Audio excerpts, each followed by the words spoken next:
अहिले चाहिँ म नेपाली बस्ती दिगलीमा छु। यहाँ मन्दिरको छेउमै भनौँ न, फ्रन्टमै।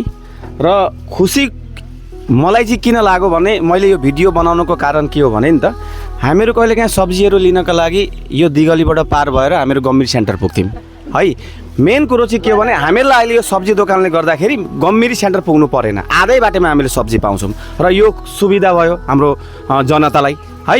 र यहाँ अर्ग्यानिक सब्जीहरू भेट्नुहुन्छ, देख्नुहुन्छ यहाँ सब्जीहरू देखिराख्नु भएको छ, हरा सब्जी, करेलाहरू, झिगानाहरू, साथमा यहाँ मकैहरू पनि रहेछन् है। मकै चाहिँ मैले खान पाएको छुइनँ तर खान्छु। यो दोकानमा आएँ र दोकानका भाइ चाहिँ हुन् है। यहाँ हेर्नु के भन्न चाहन्छु, यहाँ दोकान खोलेछौ, धेरैजनाले हाम्रो भिडियो हेर्दैछन् भाइ, के भन्न चाहन्छु सबैजनालाई, के मेसेज दिन चाहन्छु?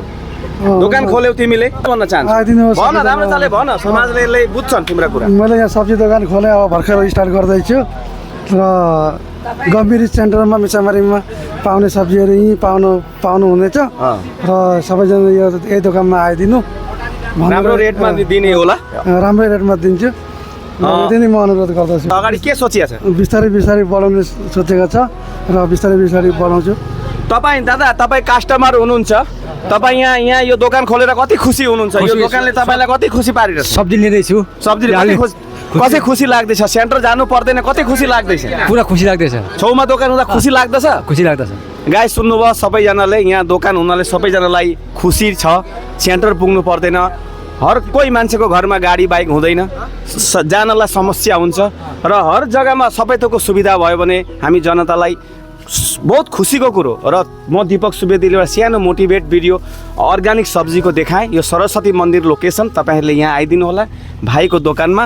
दादा के भन्न चाहनुहुन्छ, तपाईँ कस्टमर यहाँ कस्तो खालले? होइन, मलाई यो अदुवा चाहिँ नि त साह्रै माने यो उसको यो क्वालिटी चाहिँ राम्रो लाग्यो र अदुवा अलिकति लिउँ भनेर म चाहिँ आएको। अच्छा, र यो दोकान यहाँ छेउमा हुनाले कति तपाईँलाई खुसी छ या के भन्न चाहनुहुन्छ यसको विषयमा? सेन्टर जानुपर्छ पर्दैन? गाउँ अञ्चलमा यस्तो साना साना दोकानहरू, खुद्रो व्यवसाय हामीले व्यवसाय गरेर पनि एउटा हामी घर चल्न सक्छौँ।